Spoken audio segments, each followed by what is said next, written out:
Bismillahirrahmanirrahim. Assalamu alaikum. I am Fiza Saeed and we are discussing a new topic with a new day and that topic is plastids. आज हम plastids के बारे में पढ़ेंगे and now start our topic.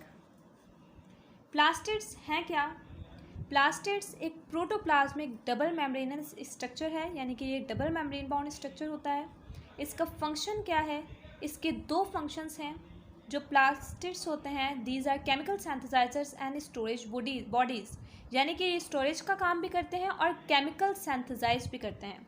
Mainly कहाँ पे पाए जाते हैं? ज़्यादातर जो प्लास्टिड्स फाउंड होते हैं वो प्लांट्स और यूनिसेल्यूलर प्रोटिस्ट यानी अल्जी वगैरह या अलगल सेल्स के अंदर पाए जाते हैं.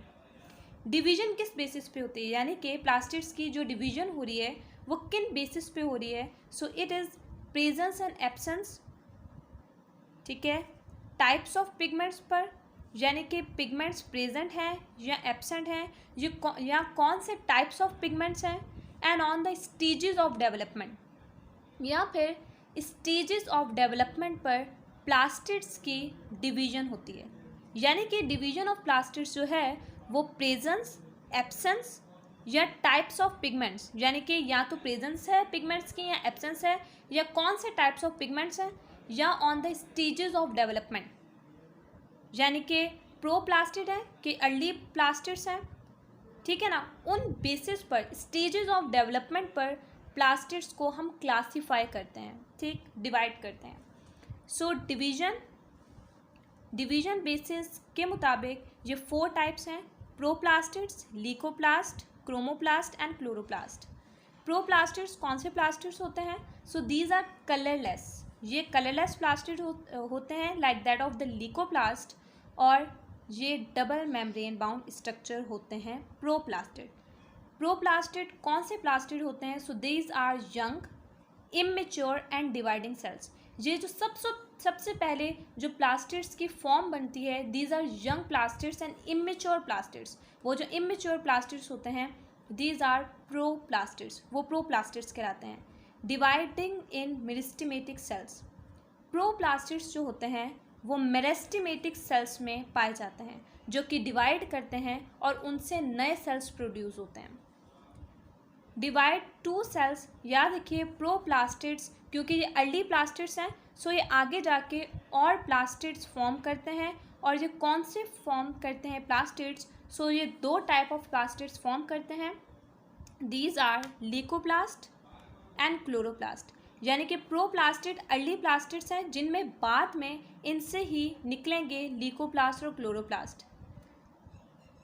इंट्रासेल्यूलर फैक्टर्स, याद रखिएगा जो इनकी डिवीज़न है कि ये 2 टाइप्स में जो डिवाइड हो रहे हैं प्रोप्लास्टिड, वो 2 चीज़ों पर डिपेंड करता है. इंट्रासेल्यूलर फैक्टर्स पर इनकी डिवीज़न डिपेंड करती है और एक्सपोजर टू लाइट की वजह से इनकी डिवीज़न जो है वो उस पर भी डिपेंड करता है. सो प्रोप्लास्टिड का डिवाइड होना 2 चीज़ों पर डिपेंड कर रहा है, इंट्रासेल्यूलर फैक्टर्स पर और एक्सपोजर टू लाइट पर. इसके अलावा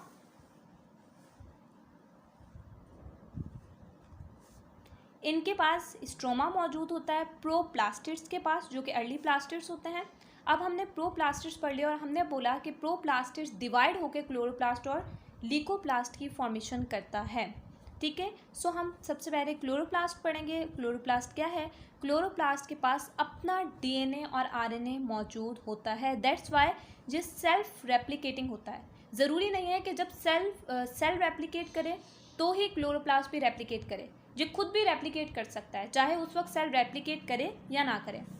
ये ग्रीन पिगमेंट्स में पाया जाता है. ये ग्रीन पिगमेंट जो होता है प्लांट में that is due to chloroplast. Chloroplast की वजह से ग्रीन पिगमेंट प्लांट में मौजूद होता है. Produce food during photosynthesis.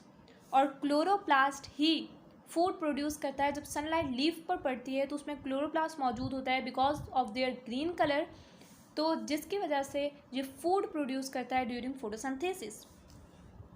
लीकोप्लास्ट क्या होते हैं? लीकोप्लास्ट जो होते हैं वो पैरेन्काइमा सेल्स में फाउंड होते हैं, ठीक है.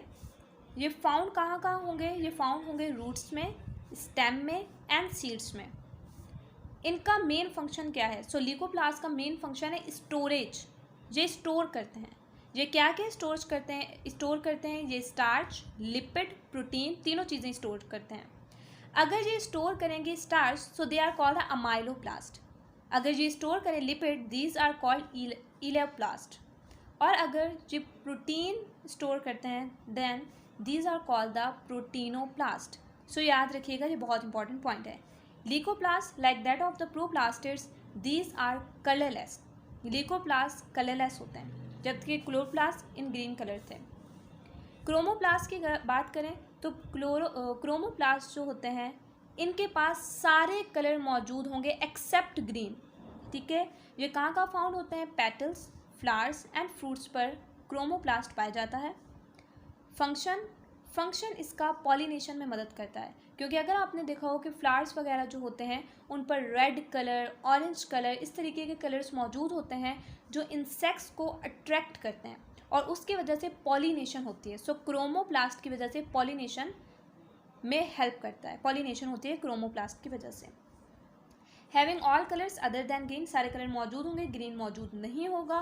कंटेन ज़ैंथोफिल्स एंड कैरोटीन, यानी कि क्रोमोप्लास्ट जो होता है ज़ैंथोफिल और कैरोटीन में पाया जाता है। ज़ैंथोफिल एक येलो कलर कंपाउंड है और जो कैरोटीन होता है ये ऑरेंज रेड कलर में पाया जाता है। इसका फंक्शन क्या है? Structure and function of chloroplast के बारे में पढ़ेंगे। क्लोरोप्लास्ट एक बहुत इंपॉर्टेंट टॉपिक है, अच्छी तरीके से इसे समझिएगा। क्लोरोप्लास्ट के पार्ट्स होते हैं एनवलप, स्ट्रोमा एंड थैलेक्वाइड। ठीक है, इसके 3 पार्ट्स होते हैं। एनवलप होता है क्लोरोप्लास्ट के बाद, स्ट्रोमा होता है और थैलेक्वाइड होता है। और इनके ऊपर स्मूथ डबल मेम्ब्रेन मौजूद होती है क्लोरोप्लास्ट पर। ये डबल मेम्ब्रेनस स्ट्रक्चर है लाइक माइटोकॉन्ड्रिया। अब क्लोरोप्लास्ट और माइटोकॉन्ड्रिया में कुछ चीज़ें कॉमन है। वो क्या है कि हमने पढ़ा था कि माइटोकॉन्ड्रिया की जो आउटर मेम्ब्रेन होती है वहाँ पे पोरेंस प्रोटीन मौजूद होती है, वो पोर लाइक होती है। इसी तरह जो क्लोरोप्लास्ट होता है इसमें भी पोरेंस मौजूद होते हैं, पोर मौजूद होते हैं, पोरेंस प्रोटीन मौजूद होती है आउटर मेम्ब्रेन पर। That's why it is permeable for small substances like that of the mitochondria.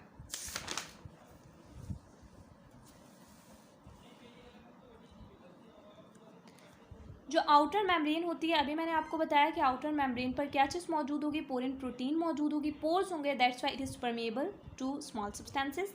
Inner membrane जो होगी like that of mitochondria semi permeable होगी। ठीक है, वो कंटेन करेगी प्रोटीन। जो इनर मेम्ब्रेन होगी माइटोकॉन्ड्रिया क्लोरोप्लास्ट की, उसके ऊपर प्रोटीन मौजूद होंगे। इन दोनों मेम्ब्रेन्स के दरमियान इंटर मेम्ब्रेनल स्पेस मौजूद होगी। लाइक दैट आप देखिए यहाँ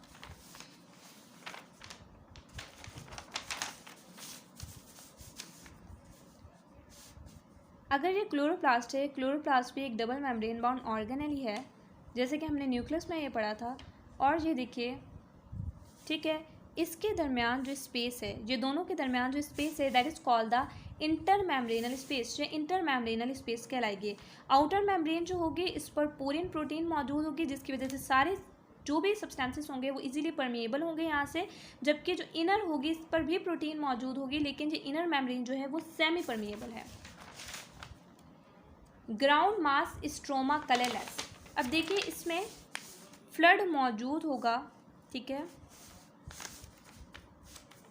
इसमें फ्लड मौजूद होगा and that is called stroma. ठीक है, जैसे क्लोरोप्लास्ट में हमने पढ़ा, माइटोकॉन्ड्रिया में हमने पढ़ा था कि उसमें जो फ्लड मौजूद होता है दैट इज़ मैट्रिक्स, और इसमें स्ट्रोमा मौजूद होता है that is called the ground mass, और ये कलरलेस होता है। क्लोरोप्लास्ट स्ट्रोमा, क्लोरोप्लास्ट का जो स्ट्रोमा होता है उसमें मौजूद होता है, वो कंटेन करता है DNA, all kinds of RNA, यानी कि इसमें राइबोसोमल आरएनए, मैसेंजर आरएनए और ट्रांसफर आरएनए, तीनों आरएनए मौजूद होंगे क्लोरोप्लास्ट के स्ट्रोमा में। सर्कुलर डीएनए मौजूद होगा, आरएनए मौजूद होगा, एंजाइम्स मौजूद होंगे और राइबोसोम्स मौजूद होंगे। कौन से? 70S वाले। ठीक है, बैक्टीरिया में जैसे पाए जाते हैं वैसे 70S वाले। अच्छा, अब देखिए क्लोरोप्लास्ट जो होता है उसमें क्लोरोफिल कहाँ पाई जाती है? देखिए, मैं आपको, अगर फेडरल बुक है मेरे पास, मैं आपको यहाँ से दिखाती हूँ कि इसमें क्लोरोप्लास्ट में क्लोरोफिल कहाँ पाई जाती है। ये देखिए क्लोरोप्लास्ट का फुल उन्होंने स्ट्रक्चर बना के दिखाया। ये एक क्लोरोप्लास्ट का स्ट्रक्चर है और उसे यहाँ पे इसने बाइसेक्ट करके पूरा आपको दिखाया हुआ है, ठीक है। अब ये क्लोरोप्लास्ट है। क्लोरोप्लास्ट का एक स्ट्रक्चर है दैट इज़ थैलेक्वाइड। ये स्ट्रक्चर है थैलेक्वाइड, ठीक है।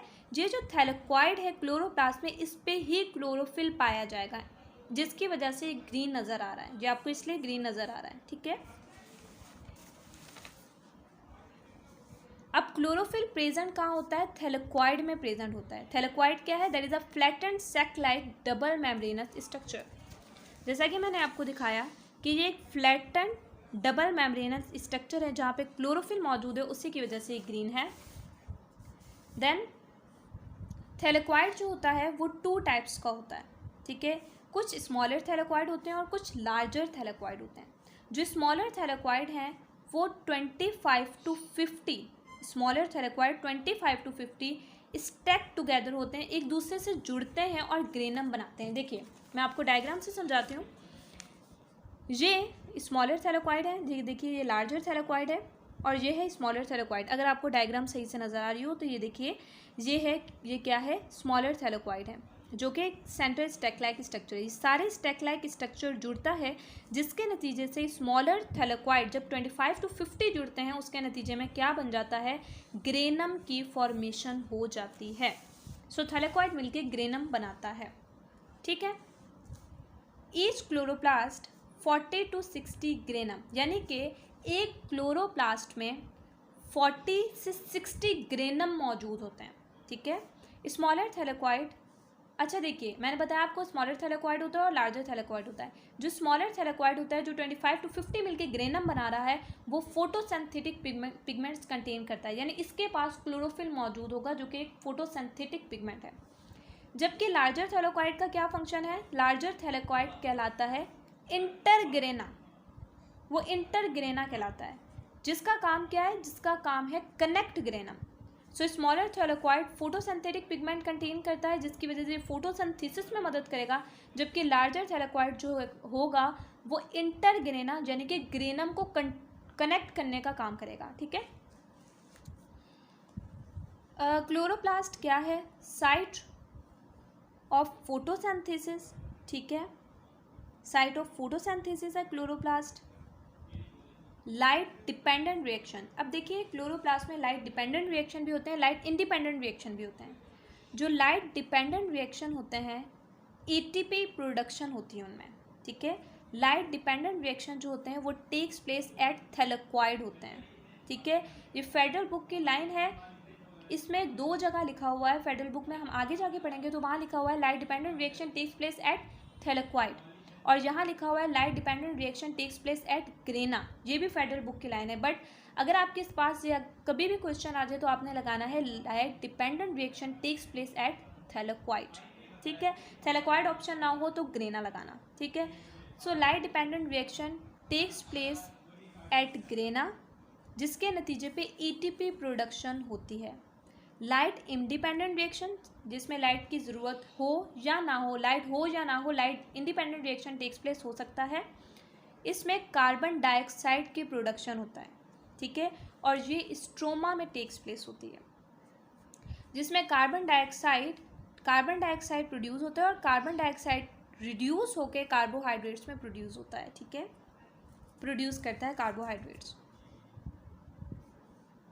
इसमें बहुत सारे एंजाइम्स नीडेड होंगे जो कि प्रेजेंट होंगे स्ट्रोमा में, that's why light independent reaction जो है वो स्ट्रोमा में हो रहा है, जो कि कार्बोहाइड्रेट्स प्रोड्यूस करके दे रहा है। थैलेक्वाइड, देखिए अब मैं आपको एक छोटी सी बात बताऊं, जब थैलेक्वाइड मिलते हैं तो ग्रेनम बनता है, जब ग्रेनम मिलते हैं तो क्लोरोप्लास्ट बनता है। सो मैंने इसमें लाइन में लिखा हुआ। क्लोरोप्लास्ट क्या है, एनर्जी कन्वर्टिंग ऑर्गेनेल है। कैसे एनर्जी कन्वर्टिंग ऑर्गेनेल है, थोड़ी बात गौर से सुनिएगा। सबसे पहले क्या होता है, लाइट आती है, सनलाइट आती है, सनलाइट आके लीफ पर पड़ती है। लीफ में क्या मौजूद है, लीफ में क्लोरोप्लास्ट मौजूद है, इसकी वजह से वो ग्रीन है। उसमें जैसे ही स्मॉलर थैलेक्वाइड, क्योंकि वो फोटोसिंथेटिक है, स्मॉलर थैलेक्वाइड पर जैसे ही लाइट पड़ेगी वो क्या करेगा, वहाँ लाइट डिपेंडेंट रिएक्शन होगा, ठीक है ना। उसमें लाइट डिपेंडेंट रिएक्शन के नतीजे में लाइट एनर्जी एटीपी में कन्वर्ट होगी, यानी कि एक फॉर्म ऑफ एनर्जी दूसरी फॉर्म ऑफ एनर्जी में कन्वर्ट हो गई, और देन वो लाइट एनर्जी किस में कन्वर्ट हो जाएगी, कार्बोहाइड्रेट्स में कन्वर्ट हो जाएगी। बाद में जब लाइट इंडिपेंडेंट रिएक्शन होगा तो वो कार्बोहाइड्रेट्स में कन्वर्ट हो जाएगी, यानी कि लाइट एनर्जी जो है वो एक केमिकल एनर्जी में कन्वर्ट हो रही है। दैट्स वाई क्लोरोप्लास्ट क्या है, क्लोरोप्लास्ट एक एनर्जी कन्वर्टिंग ऑर्गेनेली है। So here our lecture is completed. मिलते हैं नेक्स्ट लेक्चर के साथ। जब तक के लिए मुझे रखिएगा अपनी दुआओं में याद। अगर आपको ये लेक्चर अच्छा लगा है, समझ आया है, तो इस चैनल को लाइक कीजिए, मेरे चैनल को सब्सक्राइब कीजिए और बेल आइकन को ज़रूर क्लिक कीजिएगा, ताकि आपको हर आने वाली वीडियो के बारे में अपडेट हासिल हो सके। ठीक है, सो जब तक के लिए अल्लाह हाफिज़।